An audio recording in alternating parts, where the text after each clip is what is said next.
বাংলাদেশে একটা দল আছে, বাংলাদেশ জাতীয়তাবাদী দল, ন্যাশনালিস্ট পার্টি। প্রতিষ্ঠাতা করেছিলেন কে? জিয়াউর রহমান। উনি বলেছিলেন উই রিভল্ট পাকিস্তানি জান্তাদের বিরুদ্ধে, এবং উনি বাংলাদেশের মানুষকে বলেছিলেন একটি গানের মাধ্যমে, প্রথম বাংলাদেশ আমার, শেষ বাংলাদেশ আমার। উনি বাংলাদেশের মানুষকে ভালোবাসতেন। এবার আসি হলো ওনাদের দলের সেকেন্ড যিনি নেত্রী ছিলেন খালেদা জিয়া। মরহুম বেগম খালেদা জিয়া একটি কথা বলেছিলেন, যখন তাকে নির্যাতনের মুখে রাখা হয়েছিল তখন উনি বলেছিলেন, ওদের হাতে গোলামীর জিঞ্জির, আমাদের হাতে স্বাধীনতার পতাকা। অর্থাৎ ভারতের এই ধরনের নীতির প্রশ্নে উনি আপোষহীন ছিলেন। এবং এই যে ইলিয়াস আলীকে গুম করা হয়েছিল, ইলিয়াস আলীর জীবনে একটা বড় পাপ ছিল। সেই পাপটা হলো উনি জীবনে একটা সীমান্তে হত্যাকাণ্ডের সমাধানের জন্য লং মার্চ করেছিলেন। বাংলাদেশে জিয়াউর রহমানের একটা জীবনের ভুল ছিল।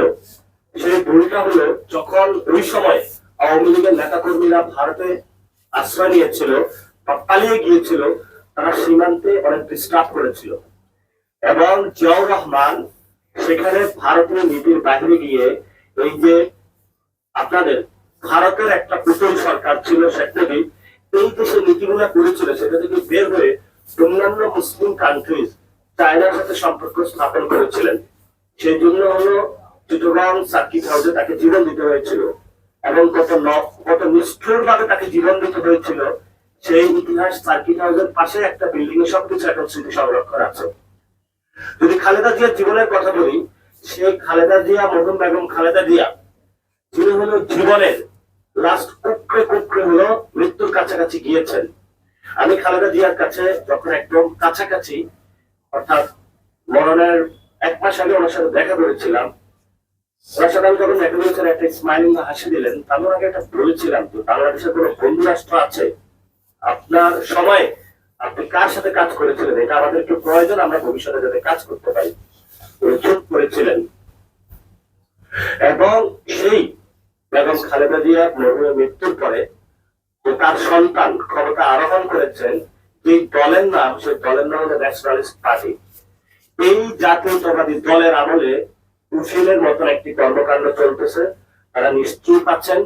এবং বাংলাদেশের যে জিয়াউর রহমান যে দলটা জন্ম দিয়েছিলেন, এবং খালেদা জিয়া যে দলটা জন্ম দিয়েছিলেন, সেই দলের যে লিগেসি, এই লিগেসির বিপরীতে তারা গিয়ে মুজিববাদের নতুন করে তারা পাহারাদার হিসাবে আবিষ্কৃত হয়েছে। এবং এই মুজিববাদের পাহারাদার এই সরকার হওয়ার কারণে সীমান্তে শুভেন্দু 10,000 লোক পাঠানোর সাহস পায়। সীমান্তে আরো 1800 লোককে তারা সেখানে স্টেশন করে রাখছে পাঠানোর জন্য। ভারত আরো 30 লাখ লোককে এখানে পাঠানোর জন্য প্রস্তুত করে রেখেছে, শুধু এই মুজিববাদের লোকটা পাহারাদার হওয়ার কারণে। আমরা বিএনপি থেকে এক্সপেক্ট করি নাই, এবং বাংলাদেশের মানুষ একটা এক্সপেক্ট করতো, যারা 17 বছর গুম, কোন নির্যাতনের অংশীদার হয়েছিল। অন্যতম একটা কারণ ছিল বিএনপি একটা ভারতের ক্ষেত্রে আপোষ করবে না, এই কারণে তারা মাঠে গিয়েছিল।